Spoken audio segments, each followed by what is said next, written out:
So I'm in Newport, Rhode Island. The last time I was here was September 26th, 2017. I was working at ESPN. They had me for the Celtics training camp. It was the, bring in Kyrie era. Everything was going to be great.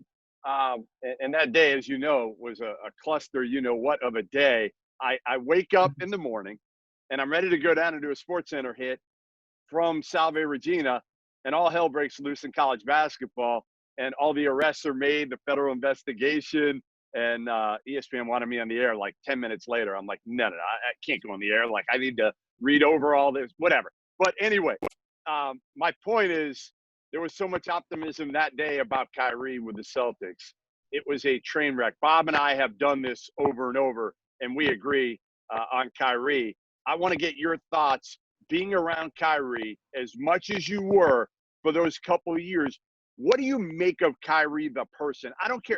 Kyrie the player, we all know. We all know his talents. Kyrie the person, what do you make of him after spending a couple of years around him as much as you did? I had no issue covering Kyrie. I thought he was a good guy. My problem with it's not a problem. My assessment of Kyrie is that I'm not sure if he knows what makes him happy. And some guys, it's the life, right? They get into the NBA, they make millions of dollars, they can buy whatever they want, they can have whatever they want in life, whatever woman, whatever house, they enjoy the life, right? That's what makes them happy, the wealth.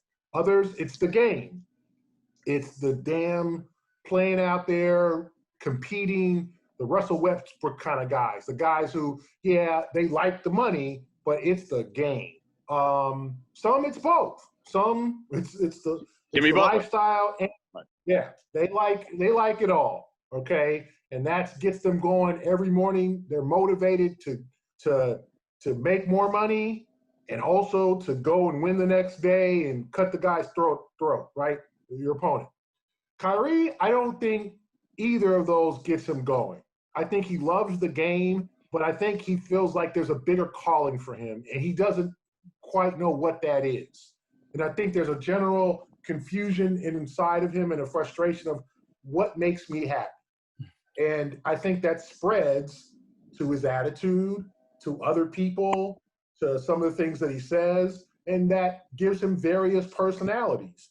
And I think that in Boston, he showed, I was told before he got there by somebody who knows him, that there's 5 different Kyries. And we saw in Boston all 5. And there was happy Kyrie, reflective Kyrie, don't talk to me Kyrie.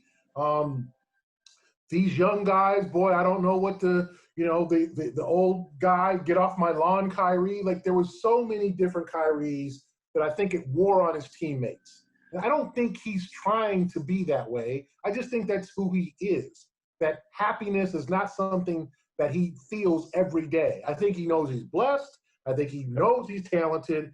I've seen the guy work. The guy is a worker. The skill set, I mean, just to watch him before the game, literally just practice bank shots with all those floaters. Oh, how does he do that? Work, practice.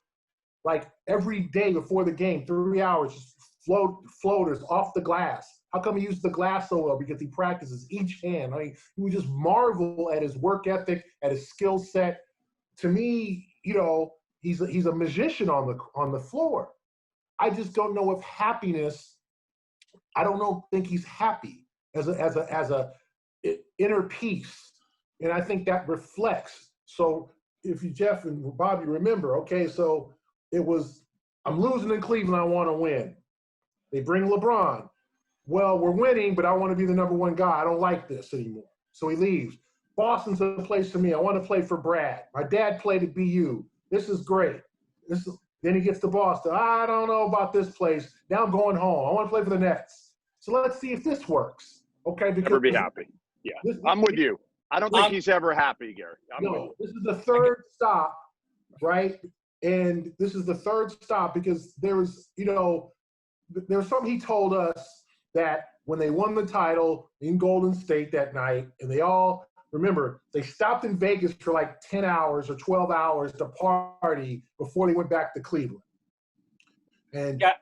they said, Okay, go ahead. I'm sorry. They said Kyrie was as happy as a lark. Oh, we're going to Vegas, no media, nothing. I can go.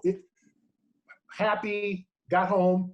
And then a few months later or whatever, he was in Boston, was like, well, you know, when we won the title, I wasn't really even happy about it. I didn't even feel it. I just wanted to go home to my family. And then someone who was like, wait a minute, this dude was the first one to want to go to Vegas and part. Like, what is he talking about? And so I think his happiness is fleeting. His personality kind of goes all over the place. I think he has good intentions. I don't think he's a bad guy. I've covered some bad guys, right? He's not a bad guy. No, Kyrie is not a bad guy. You're right. He's moody. That was the word I always got from other people around him in Cleveland and even back at Duke is moody. And you saw that. Like, it's hard when you never know what to expect as a teammate. And I think that was the hardest thing for that locker room is not knowing, all right, we got happy Kyrie. Happy Kyrie's awesome. But then the next day, you know, you don't know. You're walking around like, you know, stepping on eggshells in the locker room because you don't know which Kyrie you're going to get.